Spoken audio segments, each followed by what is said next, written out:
Hi అండి, నేను భాస్కర్ని. పవన్ కళ్యాణ్ గారి గురించి ఎన్ని వీడియోలు చేసినా కానీ ఇంకా చెప్పాల్సింది చాలా చాలా చాలా చాలా మిగిలే ఉంటుంది. ఎందుకంటే ఏ రోజుకు ఆ రోజు కొత్త అప్డేట్ అనేది వస్తూనే ఉన్నాయి. అది ప్రేక్షకులకు చెప్పాలి, అభిమానులకు చెప్పాలి, జన సైనికులకు చెప్పాలి, ఆయన నమ్ముకున్న వారికి చెప్పాలి అన్న ఉద్దేశంతోనే వీడియో చేయాల్సి వస్తుంది. ఎందుకంటున్నానంటే ఇప్పుడు అసలు ఎక్కడ ఆయన అభిమానులున్నా, అసలు అభిమానులు అనే దానికన్నా అతనికి ఒక భక్తులు, పవన్ కళ్యాణ్ భక్తులు ఉన్నారని చెప్పుకోవడం కరెక్ట్ అన్నట్టు నేను అనుకుంటున్నాను. ఎందుకంటున్నానంటే కొన్ని ఏరియాలలో ఆయన్ని అభిమానించే భక్తులు, అంటే ప్రేక్షకులు అభిమానించే ఫ్యాన్స్ ఈ రోజున అతనికి ఒక ఫ్యాన్స్ కాదండి, వాళ్ళు ఒక భక్తుల్లాగా మారిపోయారు అన్న మాటలలో ఇది మాత్రం కరెక్ట్. ఎందుకంటున్నానంటే అతను ఒక సినిమా రిలీజ్ అయిందంటే అసలు ఆ వాల్ పోస్టులకి, ఆ కటౌట్లకి అభిమానులు చేతులు కోసుకొని రక్తంతో తిలకం దిద్దిన వాళ్ళు చాలామంది ఉన్నారండి. అతనంటే పిచ్చి కాదు, పిచ్చ అభిమానం. అతని సినిమా ఒకానొక టైంలో 10 సంవత్సరాలు కూడా ఫ్లాప్లు, యావరేజ్లు.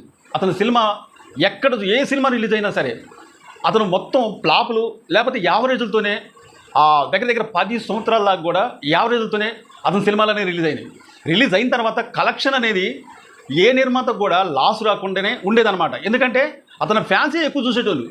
అది ఫ్లాప్ అవని, యావరేజ్ కానీ లేకపోతే కొద్దిగా ఒక మాదిరిగా ఉన్నా సరే చూసిన వాళ్ళే కనీసం ఒక 10-20 సార్లు చూడటం వల్ల ఆ సినిమా అనేది కలెక్షన్లు బాగానే వచ్చాయి. కానీ యావరేజ్ తాకు వచ్చేదనమాట.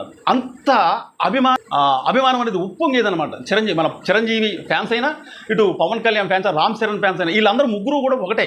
వీళ్ళ ఫ్యాన్స్ ఎవరైనా కానీ పవన్ కళ్యాణ్ సినిమా వచ్చినా, చిరంజీవి సినిమా వచ్చినా, రామ్ చరణ్ గారి సినిమా వచ్చినా కానీ సరే వీళ్ళు కంపల్సరీగా ఆ సినిమాని ఇడిచిపెట్టకుండా 10-20 సార్లు గ్యారెంటీ చూస్తారు.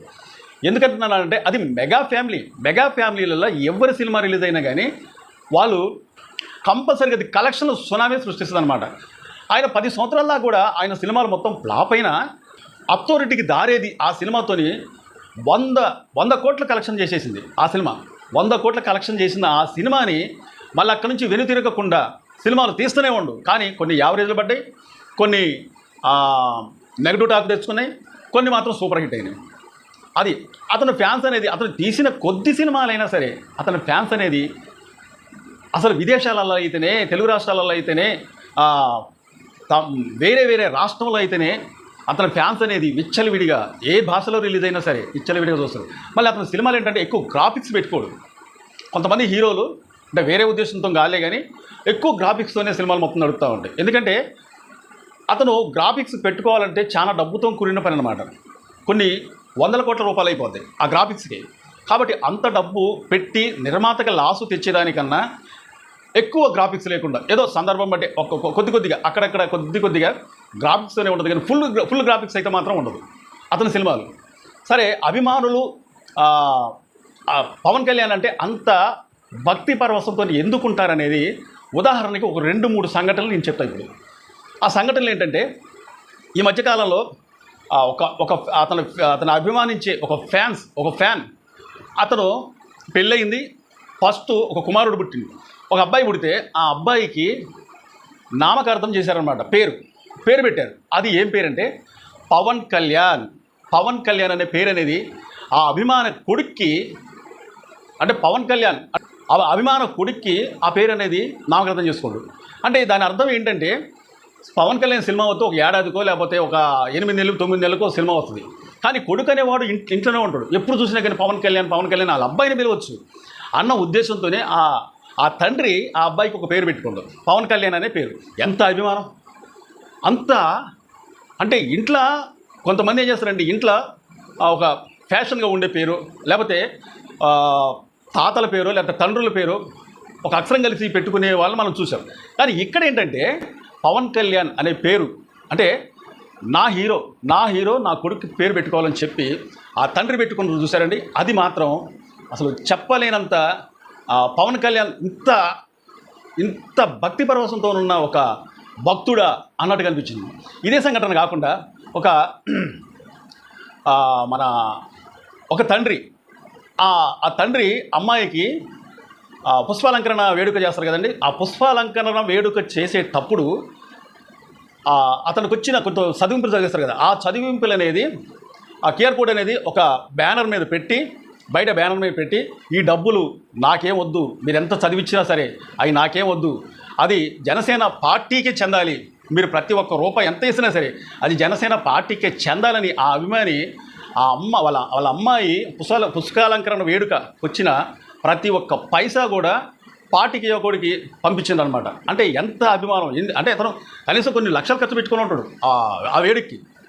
కానీ అక్కడ ఏం జరిగిందంటే, పవన్ కళ్యాణ్ ఫ్యాన్స్ కాబట్టి అంత పిచ్చి, అంత ప్రేమ, అవి ఎన్ని లక్షలైనా రాని, లేకపోతే ఎన్ని వేల రూపాయలైనా రాని, ప్రతి ఒక్క పైసా కూడా నా హీరో పార్టీకి చెందాలి, పవన్ కళ్యాణ్ గారి పార్టీకే చెందాలన్న ఉద్దేశంతోనే ప్రతి ఒక్క పైసా కూడా ఆ పార్టీ ఫండ్స్కి పంపించిందన్నమాట. అసలు చెప్పుకోవాలంటే ఇలా చాలా ఉన్నాయి అన్నమాట. ఎందుకంటే పవన్ కళ్యాణ్ గారు అంటే ఒక నిబద్ధత గల మనిషి, పట్టుదల గల మనిషి, ప్రజాసేవకుడు. ఏ ప్రజాసేవ చేయకుండా ఉన్నప్పుడు, ఒక సినిమా హీరోగా ఉన్నప్పుడే అతను కొన్ని లక్షల మందికి సాయం చేసిన మనిషి. అసలు మనిషి ఇప్పుడు ఒక పార్టీ పెట్టి రాజకీయంలో ఉన్న తర్వాత ఆర్థికంగా ఎంతో డబ్బు కావాల్సి వచ్చింది. కాబట్టి పార్టీ ఫండ్స్గా నేను అభిమానుని కాబట్టి ఆ పార్టీ ఫండ్స్గా నాకు తోచినంత సాయం చేస్తున్నానని చెప్పి ఒక పనికి ప్రతి ఒక్కరు కూడా, ఆ ఫంక్షన్కి వచ్చిన ప్రతి ఒక్కరు కూడా ఆశ్చర్యపోయారు. సో ఇదే కాకుండా ఒక వేడుక, అంటే ఒక పెళ్లి జరుగుతుంది. ఆ పెళ్ళికి మనం ఏం చేస్తాం, శుభలేఖలు కొట్టి ప్రతి ఒక్క, అంటే మనకు తెలిసిన బంధువులైతేనే, స్నేహితులైతేనే, తర్వాత బంధుమిత్రులైతేనే, ప్రతి ఒక్కరు కూడా, మనకు తెలిసిన వాళ్ళకి ప్రతి ఒక్కరు కూడా శుభలేఖ కొట్టి వాళ్ళకి ఇస్తామన్నమాట. అయితే ఆ అభిమాని ఏం చేసిందంటే, జనసేన పార్టీ సిద్ధాంతాలు, ఆ శుభలేఖ మీద జనసేన పార్టీ సిద్ధాంతాలు రాసి, పలాని ఊరిలో పలాని మా అమ్మాయికి ఒక అబ్బాయికి పెళ్లి జరుగుతుంది, అందరూ ఆహ్వానితులే అని చెప్తే అది పెద్ద ఇష్యూ అయింది అప్పుడు. ఎందుకంటే ఎలక్షన్లు కూడా వస్తుంది కాబట్టి అది పెద్ద ఇష్యూ అయిందనమాట. ఒక ప్రచారం కొద్దిగా అలా చేయకూడదని చెప్పేసి ఒక ఇష్యూ అయింది. అంటే ఇవన్నీ ఏంటంటే, ఇవన్నీ కూడా ఒక అభిమానం, ఒక ప్రేమ, ఒక నాయకుడు మనకు కావాలి అనే ఒక అభిమానంతో చేసే అభిమానులు. అందుకే నేను ఇందాక అన్నమాట, వాళ్ళు అభిమానులు కాదు, వాళ్ళు ఒక భక్తులు అని ఇందాక నేను అదే మాట చెప్పాను. అదే కాకుండా ఇంకొక అభిమాని శుభలేఖలు కొట్టించేటప్పుడు దేవుళ్ళు ఫోటోలు వేస్తారు, కానీ ఆ దేవుళ్ళు ఫోటోల పక్కన పవన్ కళ్యాణ్ ఫోటో వేసుకుంది. ఎంత ఆశ్చర్యం! అసలు ఎంత ఆశ్చర్యం కాదు, ఎంత ప్రేమ! ఒక హీరో అంటే ఇంత ప్రేమ అన్నట్టు కనిపిస్తుంది అనమాట. ఈ మధ్యకాలంలో ఢిల్లీకి పవన్ కళ్యాణ్, చంద్రబాబు నాయుడు గారు వెళ్ళిన తర్వాత దగ్గర ఒక 300 మంది సభ్యులు ఉన్న మీటింగ్లో పవన్ కళ్యాణ్ గారి గురించి ప్రత్యేకంగా మోడీ గారు చెప్పారు. పవన్ కళ్యాణ్ కాదు, పవన్ కళ్యాణ్ అంటే ఒక తుఫాన్, పవన్ కళ్యాణ్ అంటే ఒక తుఫాన్ అని ఆయన వ్యాఖ్యానించిందనమాట. అక్కడ ఆ సభలో ఉన్న ప్రతి ఒక్క నాయకుడు కూడా క్లాప్స్తోని పవన్ కళ్యాణ్ గారి క్లాప్స్ కొట్టారనమాట పవన్ కళ్యాణ్ గారి గురించి. పవన్ కళ్యాణ్ గారి చిరునవ్వుతోని ఆయన నవ్వుకుంటే ఉన్నారు. అయితే ఇంత ఒక రాజకీయ నాయకుడిగా, ఒక ప్రజానాయకుడిగా, ఒక సినిమా యాక్టర్గా ఎన్ని క్వాలిటీలు ఉన్న మనిషి. అదే కాకుండా ఒక సేవకుడిగా అతను సొంత డబ్బులు పెట్టేసేసి పార్టీని ఇన్ని సంవత్సరాల దాకా నడిపించిండు. అసంటి వ్యక్తి మనకు కావాలని 2 చోట్ల నిలబడి 2 చోట్ల కూడా వాడిపోయి ఒక సీటే వచ్చిందని చెప్పి ఎంతోమంది హేళన చేశారు. అసలు నీకు రాజకీయం అంటే ఏంటో తెలియదని అన్నారు పవన్ కళ్యాణ్ని. కొంతమంది మహిళలే కానీ కొంతమంది నాయకులే కానీ ఆయన్ని ఒక పూచిక పుల్లతో తీసేసింది.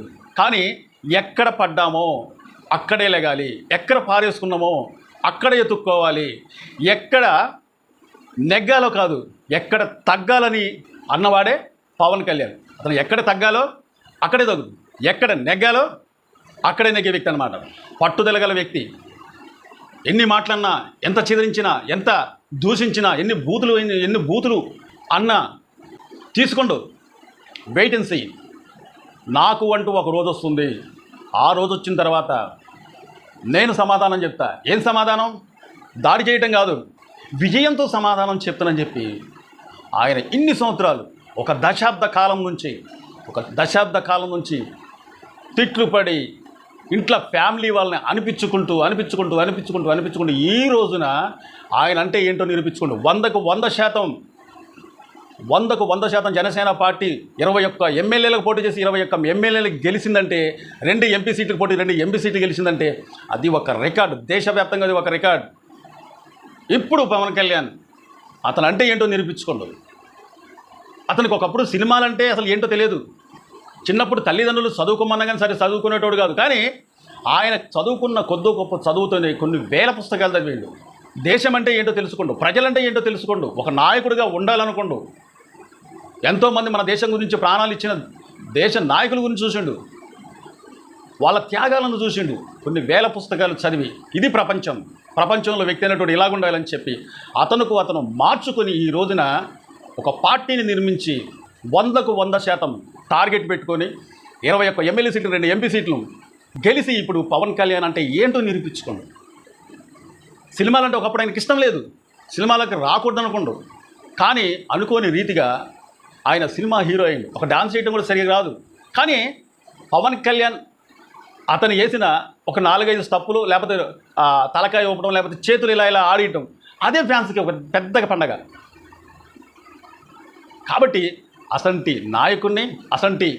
నాయకుడిని గెలిపించుకున్న ఈ ప్రజలు, అతని ఫ్యాన్స్, అదే కాకుండా అతని భక్తులు, ఫ్యాన్స్ అనే దానికన్నా భక్తులు ఈ రోజున పవన్ కళ్యాణ్ 100% సీట్లు కొట్టిండు అంటే అది పవన్ కళ్యాణ్ ఘనత, పవన్ కళ్యాణ్ని ఆరాధించే పవన్ కళ్యాణ్ ఫ్యాన్స్ ఘనత.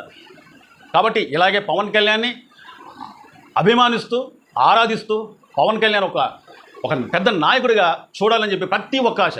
ఓకే, ఇప్పుడు ఎమ్మెల్యే అయ్యిండు, డిప్యూటీ సీఎం వస్తుందని అంటున్నారు, కొంతమంది హోంశాఖ మంత్రి అవ్వచ్చు అని అంటున్నారు, ఇంకా రకరకాలుగా వస్తున్నాయి. కొన్ని రోజుల దాకా మనం ఆగి చూస్తే అతనికి ఏం పదవి వస్తుంది అనేది మనకు అర్థమైపోయింది. ఒక ప్రజానాయకుడిగా అతను చేసే మంచి కార్యక్రమాలు మొత్తం చేసి ఒక ప్రజలకు మంచి గుర్తింపు తెచ్చి ఒక ఆంధ్రప్రదేశ్ను ఒక గాడిలో పెడతారని ఆశిస్తూ సెలవు తీసుకుంటున్నాను. నమస్తే.